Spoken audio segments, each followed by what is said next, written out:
Hey, what's happening? This is Eric, and I want to share something that's really, really cool that I just recently happened upon because I'm looking for alternative ways of relaxing, releasing a little stress. Of course, I do exercise, but sometimes that's just not enough. So I basically just looked around, did a lot of reading and stuff, and I actually came across something that's really interesting. And it's it's a very old practice. And they're called Tibetan singing bowls. So I'm not going to talk at the camera an awful lot, so I'm just going to cut to the chase, and I'm going to show you exactly what they look like and how to use them. They're actually really cool. So stand by just a second. Okay, so here are the bowls. I have two of them. Got two bowls here.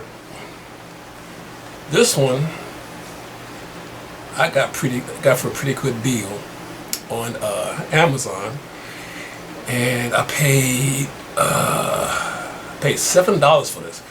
This is called the Om bowl, singing bowl, Tibetan singing bowl. If you look, it has nice little Sanskrit written around the edges, and I don't know if you can see the side, but let me see if I can get a light on this so you can see better. I hope this be enough. Okay, right. Let's see. So here, if you could look inside the bowl, there's inscriptions. Hopefully you can see that. There's also inscriptions on the bottom. It's pretty cool. But this is the Om bowl, and the symbol is also embroidered on the pad that came with it. This is the symbol for Om. Om is what's said in the Sanskrit writings. It's said that Om is the sound of the universe, the actual sound of the cosmos. Because if you read anything about science, whatever, Om, well, actually everything, every molecule, every bit and piece of the universe of creation, everything that in the physical world that we know about vibrates at a certain frequency. And according to, say, the Puranas and the Mahabharata, they say that everything vibrates with this steady, constant vibration, the Om sound. And so this is supposed to mimic that sound. Okay, so that's bowl. That's one bowl. My second bowl, this one I scored just on a whim. This is a very handsome, handmade Tibetan bowl made out of brass. There's no inscriptions on it. It's just it's made specifically for sound. And it also came with a little cushion that you can sit it upon. So I got this one. Yeah, I got this one for a little bit more. It was $11 on Amazon. But they come in different sizes, see? Different sizes. You have the smallest ones like these, and you have slightly larger ones like these, and you have even bigger ones and even larger ones. I mean, you have really ones that are almost like a gallon big. They can hold like a gallon or 2 gallons of water. So the object here is you use a mallet like this. This is a traditional wood mallet that you could use. This is the singing mallet. This is used to rub around the edges of the bowl to make it sing, which I will show you in a couple of seconds here. This one is a wooden mallet. It's traditional, but if you see it, it has felt around it. This is made for striking. So you just hold the bowl and boing, that's what you do with this. It's designed to make a nice, soft, long sound. So here we go. I'll do the small one first. So you can either leave it on the floor in front of you on a cushion like this. Okay, let's see if we move back a bit more. So, yeah, maybe move the camera back. Okay. Yeah. Now we're quick on the Crisco. Alright. Excuse me. Okay, so We can either leave it on the floor like this, or hold it in your hands. You only have your hand, have your palm flat out like this. Take the bowl and place it in your hand like that. I have a ring on, so I have to be careful where I place the bowl. Otherwise, it'll vibrate against the ring. So I'm going to do it like this, and I'm going to strike it.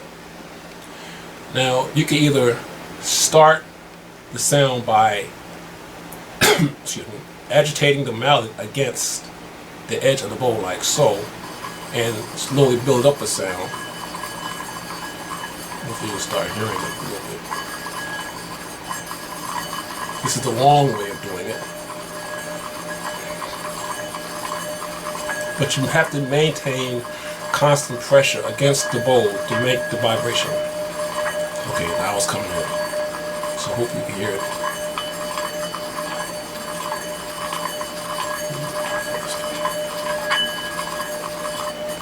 Yeah, there we go. Maintaining pressure on the bowl makes it sing. That's one way of doing it. Another way is to strike it. You heard it vibrate against the ring, so you gotta be careful with that. You can strike it like that. But that sounds really, really hard, so it's best to just like tap it and then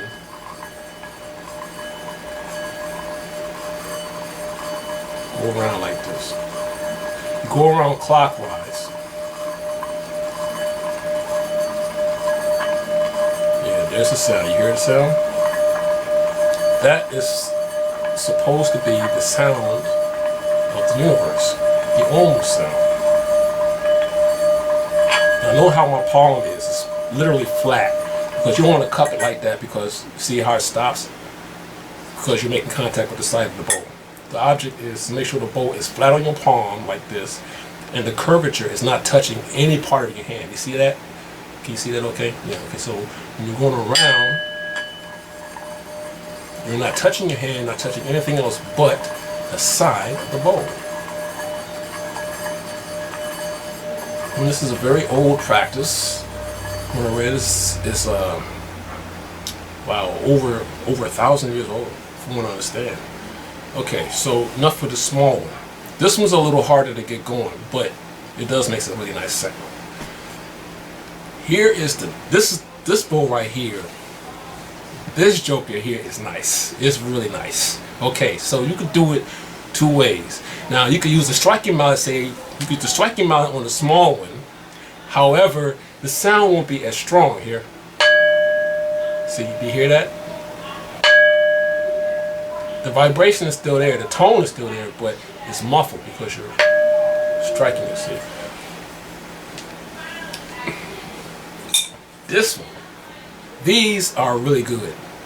This type of bowl is really amazing. It comes across with this acoustic sound that's absolutely wow. Okay, well, enough talking. I'm going to just simply show you. Actually, let's do it this way. I'm going to put it in my little ring in my palm that way. Okay, so there's two ways you can do this. Like you can use this mallet to strike it. Yeah, you hear that? That's a big difference from the small one. Big difference. One more time.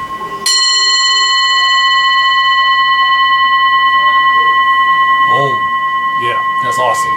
That's awesome. That's one way. This one produces the same tone, but of a different intensity.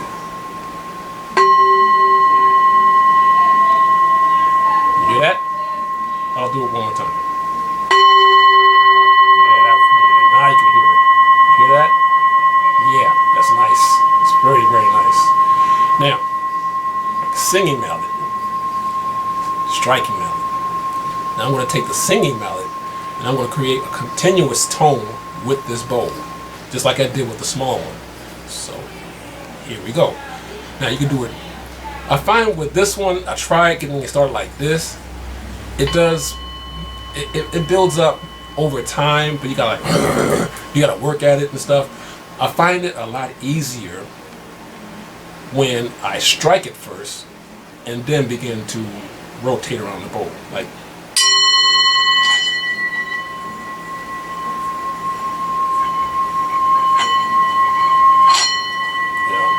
maintain constant pressure around the bowl.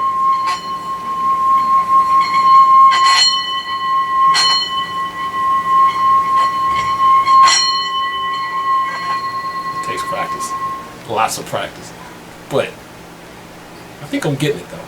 So let's try it again.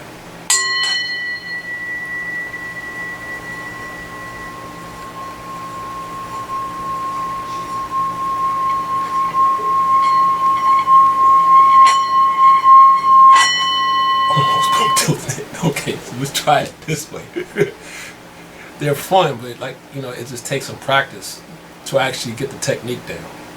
That one's not so hard to get a hold of because, like I said, it's smaller and it doesn't vibrate as long as this. This one is designed to have a longer vibration. So this one takes a little more work to do it.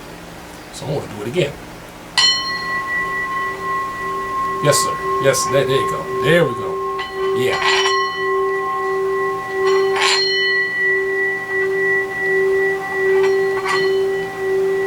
Yeah, see, the thing is, you got to learn how to maintain pressure against the bowl and not tip it over. But the louder it vibrates, the faster it vibrates, and when it vibrates faster, it's harder to keep the mallet against the bowl. So again, it takes practice. So what I normally do with these is like I would rotate them first. You know, I'll vibrate them first. And then I'll just let the echo fade out. Sort of like this. I would just, but I kind of like to strike this one more than I like that one because this one has a more distinctive sound. So I'll just take the striking mallet and I'll just, and then I'll close my eyes. I won't say anything, I'll just close my eyes, just be quiet and just listen to the sound fade away. And just focus only on the sound. And I don't think about anything else. It's just the sound.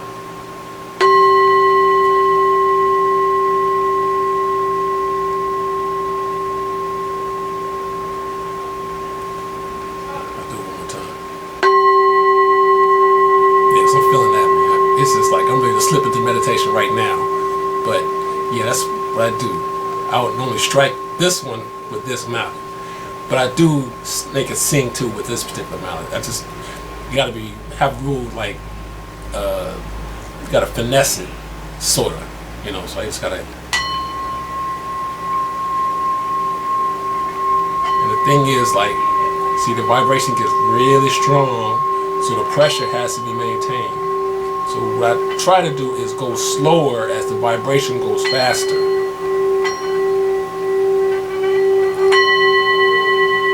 That was a good one. That was a good one. That was a good one. Yeah.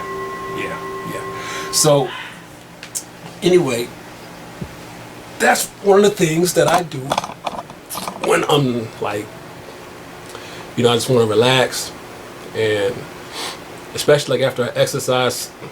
And I just want to relax my body. I'm like, my metabolism's going a mile a minute, and I'm all pumped up and stuff. I meditate to purposely slow myself down, slow down the heart rate, lower my blood pressure, and just relax everything, clear the mind, and then I can just go to bed and wake up refreshed. You know, I normally do this like early in the morning when I get up, because I get up like 2:30, 3 o'clock in the morning, so I get up early. And I'll come in here and I would just sit down. I always sit here on the floor, or, you know, sit in my desk chair and work the bowls and just meditate on the sound. So I figure I would just show this to you guys and to share a little something that's helped me. So hopefully maybe you will get into something like this and learn how to use these bowls, learn how to meditate. And meditation isn't really the hard thing to do. The hardest thing about meditation, I feel, is being still. If you are always on the go every day, you work a high stress job like many of us do, I know I do. When you're off of that job, you're coming home, you're wound up, and you know, some of us go to, you know, either go to the gym or go to some kind of a exercise class or something after work. Not all of us do that. It's like me, normally I would exercise like on the weekends or on my days off. So, when you're stressed out, learn how to be still. That's really the hardest thing about just learning about meditation, just learning how to be still, just learning how to just sit down and be still. Simple as that. Not thinking about anything in particular. You're not worried about any kind of problems, any people. It's just you focusing only on being still. And having a focal point, say like these singing bowls, helps an awful lot. If you just listen to that tone and focus on that and be still, you'd be surprised at just how clear your mind becomes. And I'll probably recommend, if you've never done it before, start with 5 minutes. 5 minutes, trust me. If you do something like this for 5 minutes, meditate 5 minutes. Just be still. Don't think of nothing. Don't worry about anything. Just exist in that moment. Exist in that moment. That's the key phrase. Exist in that moment. 5 minutes. And control your breathing. You don't have to do the crazy, chi breathe, like, you don't have to do all that kind of stuff. You don't have to. You can if you want to, but you don't have to. Slow your breathing down. Just slow your breathing down. Breathe in, count 1, 2, 3, breathe out 1, 2, 3, and just do that for 5 minutes just to start out. You'll be surprised at the end of the week. Your thinking is faster, your ideas are clearer, your creativity is starting to go through the roof, and you want more of this. And then you work yourself up to 10 minutes, to 15, 20. It'll take baby steps. It's a process. But I really wanted to share this because this has blessed me. I'm hoping that this will bless some of y'all, because some of y'all ain't gonna get, because some of y'all just crazy deranged. But it's all good. It's all good because I love you anyway. So enough of that. Enjoy your weekend. Peace, love, and hair grease.